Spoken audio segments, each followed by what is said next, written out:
Bonjour et bienvenue à l'atelier pour ce troisième épisode de l'assemblage d'un kit Stratovolox de la Dr Volox Company, qu'on a appelé Rancho Caster. Bon, il y a les luthiers snobs et d'ailleurs les marins pêcheurs qui parlent de pose de filet.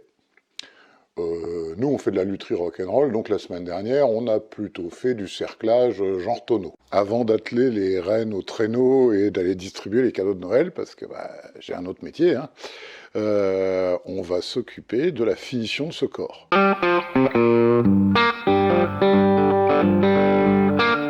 Avant d'attaquer la finition, il faut qu'on repère sur le dos de la guitare où seront les férules, puisque je vous rappelle que c'est un chevalet à cordes traversantes. Il va donc nous falloir positionner le chevalet.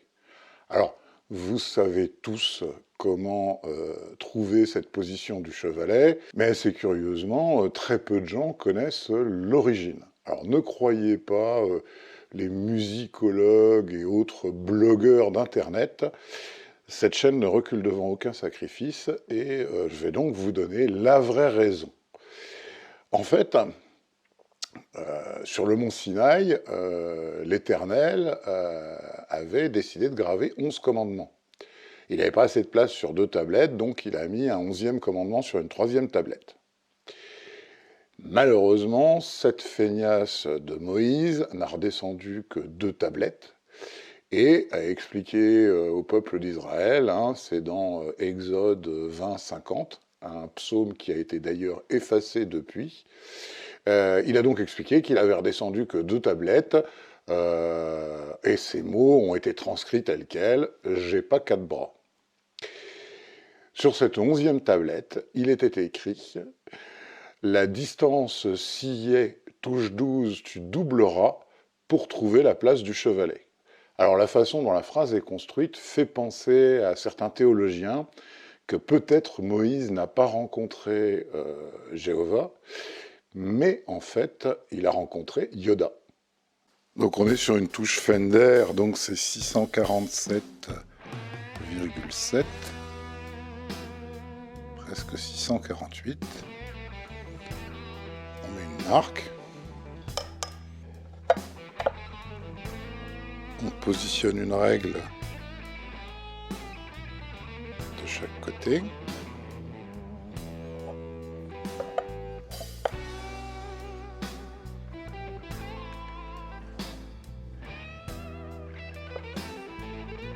Et pour trouver la ligne centrale, alors bien sûr on peut faire du calcul mental, sinon il y a plus simple, hein. Si on a l'endroit où il y a 6, ça fait 3. Et s'il y a l'endroit où il y a 6,5,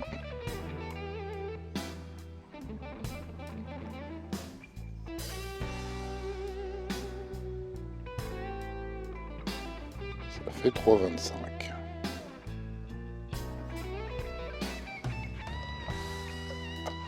Et on est pile sur la ligne de collage. Notre manche est bien. Un coup de rapporteur.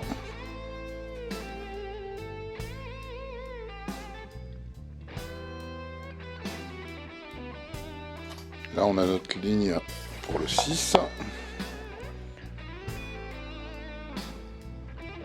On va démonter les 2 pontets extérieurs pour accéder au petit trou de vis. On fait 2 marques. On met un bout de ruban de masquage qui passe par ces 2 marques.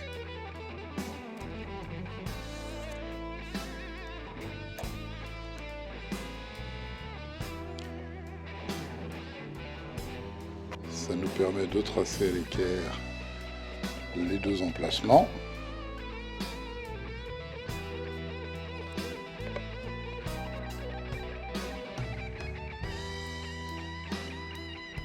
Et ça nous permet de repérer à quelques pouillèmes de millimètres près où seront à ce stade les férules des cordes traversantes.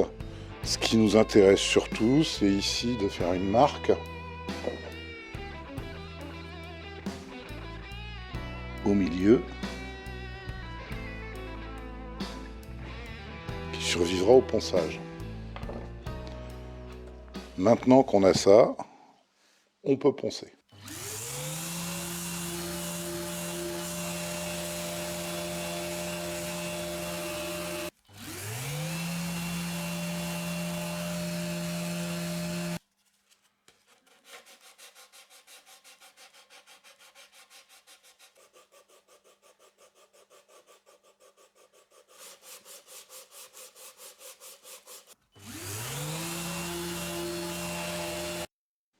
Le problème des corps massifs, c'est, quand ils sont en deux parties, c'est d'arriver à vraiment avoir une belle unité.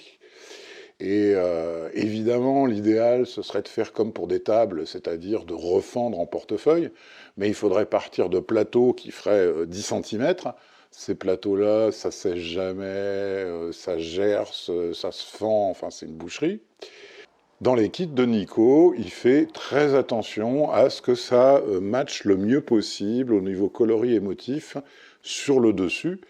Mais il n'est pas magicien, le frêne a souvent des différences de teinte quand on se rapproche de l'aubier. Hein. Et donc sur le dos, en fait, on voit bien une différence de teinte. L'idée, là, c'est d'atténuer cette différence de teinte en utilisant ce que les anciens alchimistes du Moyen-Âge appelaient du sel d'oseille, et qui est en fait de l'acide oxalique. On a poncé jusqu'au 320, on va nettoyer à la soufflette, et on voit bien ici que autant ici ça matche plutôt pas mal, autant sur le dos, comme là c'était du frêne qui était plus proche du bord, en fait, il est légèrement plus clair. Donc on va essayer d'atténuer ça au sel d'oseille. On va dissoudre 200 g de sel d'oseille dans 1 litre d'eau tiède.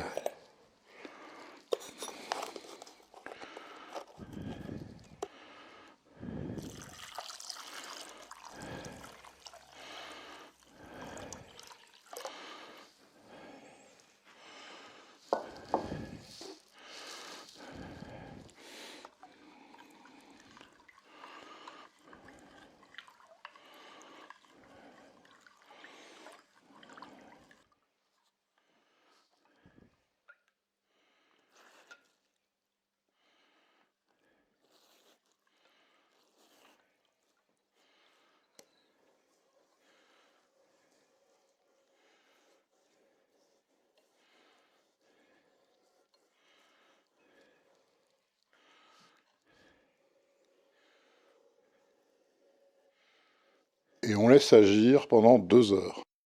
Au bout de 2 heures, on nettoie à grande eau.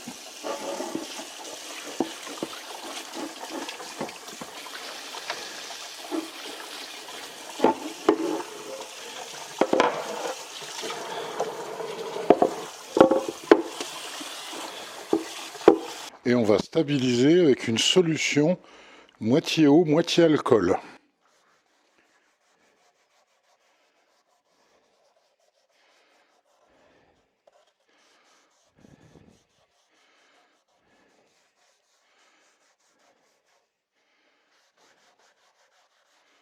On va laisser sécher toute la nuit.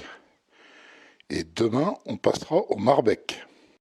L'acide oxalique a éclairci un petit peu ce frêne, mais pas autant que je voudrais. Donc on va utiliser un second produit, maintenant que c'est sec, qui s'appelle Marbec, et qui est en 2 composants, une solution décolorante et un stabilisateur. L'intérêt de Marbec, c'est qu'il n'y a pas besoin de nettoyer derrière, de laver ou quoi que ce soit. On laisse 24 heures, et au besoin, on met une deuxième couche qu'on laisse 48 heures. Et après, on peut vraiment passer à la teinte, à tout le reste, puisqu'il n'y a pas besoin de lavage à grande eau, comme avec l'acide oxalique. C'est un bon complément. L'acide oxalique a fait une partie du boulot. Le Marbec va faire la deuxième partie. Il s'utilise à raison de 5 doses de produit pour 1 dose de stabilisateur.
Pour teinter ce dos, on va utiliser les Transtints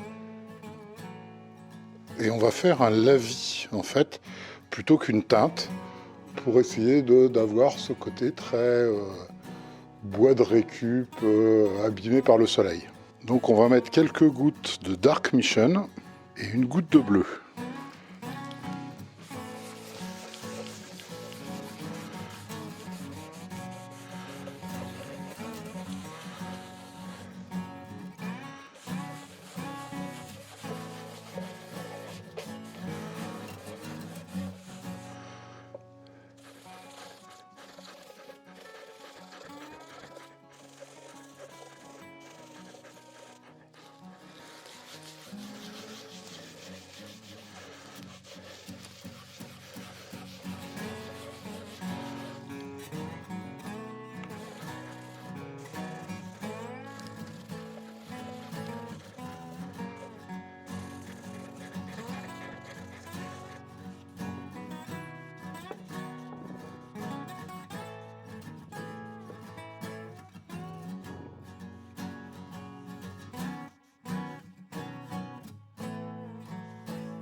Et on relave le bleu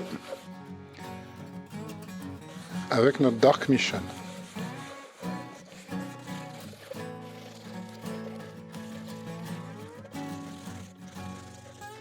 Et on va laisser sécher ça pendant 24 heures. On va pouvoir reponcer cette guitare. On va recommencer au 320 et on va finir au 4000.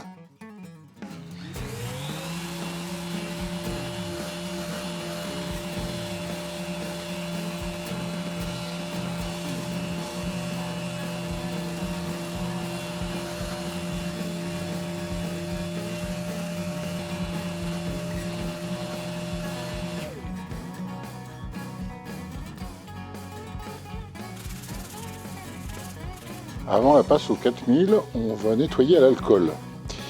On va utiliser de l'alcool pur de ce côté-là. Et on va utiliser de l'alcool avec un petit peu de dark brown, puisque on veut vraiment atténuer cette différence entre les deux planches.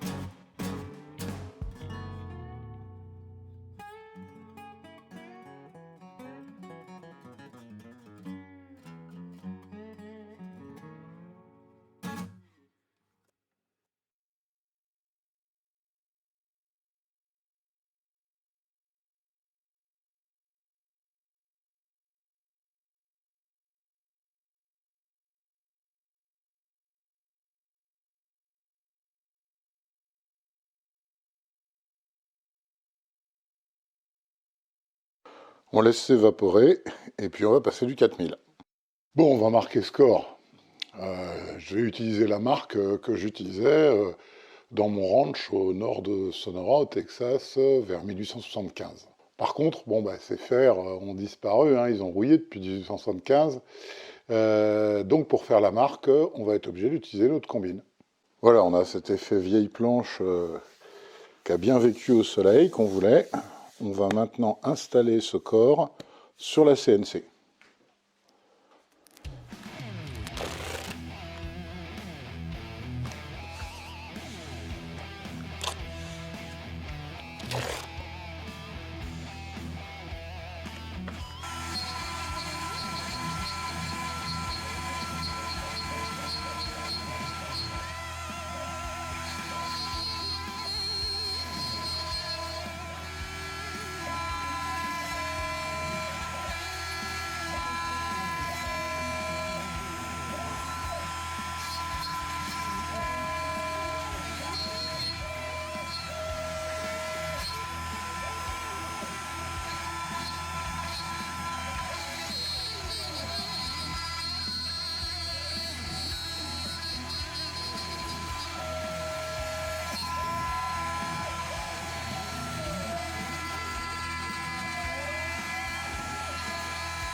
Et au chalumeau, on va brûler les bords.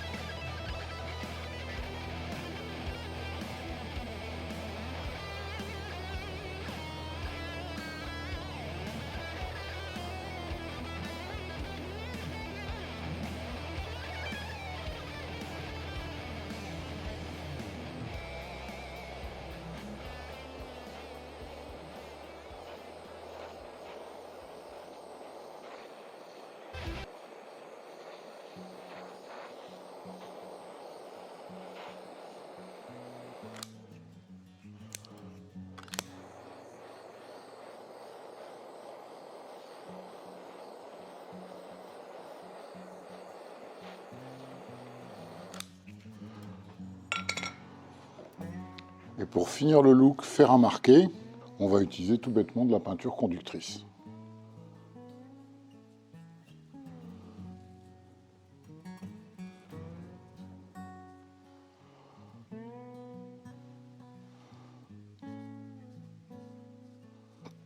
Un des intérêts du binding, c'est d'avoir deux couleurs. Donc on va faire un peu de Honey Amber, l'ombre miel. À nouveau pas mal dilué, genre la vie.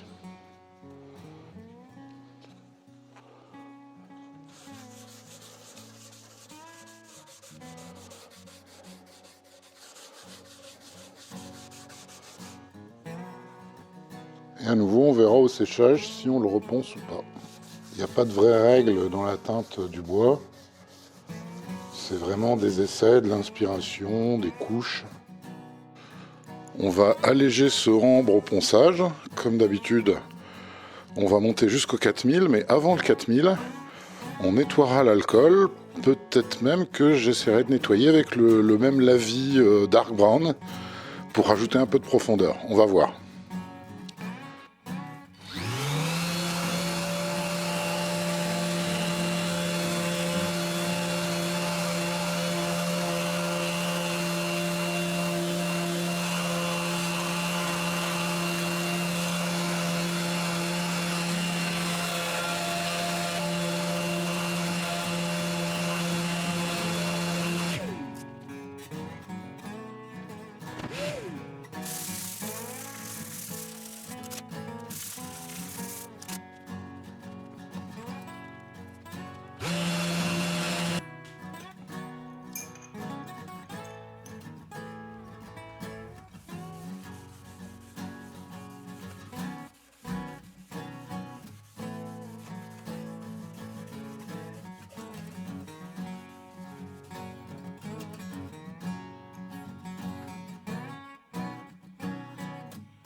Là, il y a un côté très sympa aussi.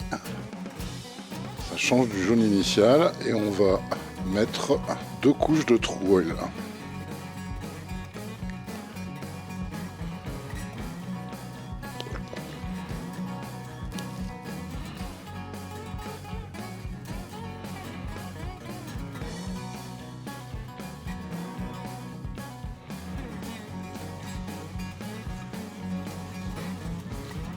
Alors, la true oil rajoute un peu de jaune malheureusement.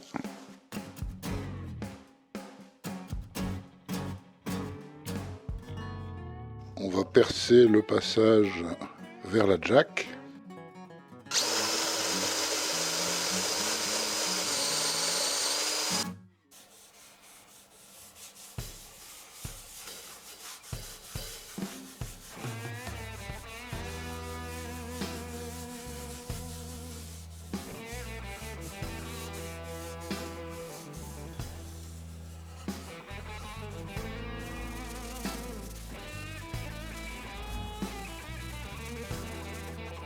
J'ai encore vu sur un forum de travail de bois un mec qui posait la question bon, j'ai pensé jusqu'à 320 J'ai déjà mis 6 couches d'huile en égrénant entre chaque couche.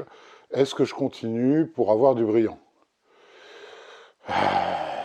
Bon, moi j'ai pensé jusqu'au 4000, certes, mais finalement je vais mettre qu'une seule couche. Ce sera suffisant de True Oil pour avoir ce genre de surface. Voilà, c'est un choix de vie, hein.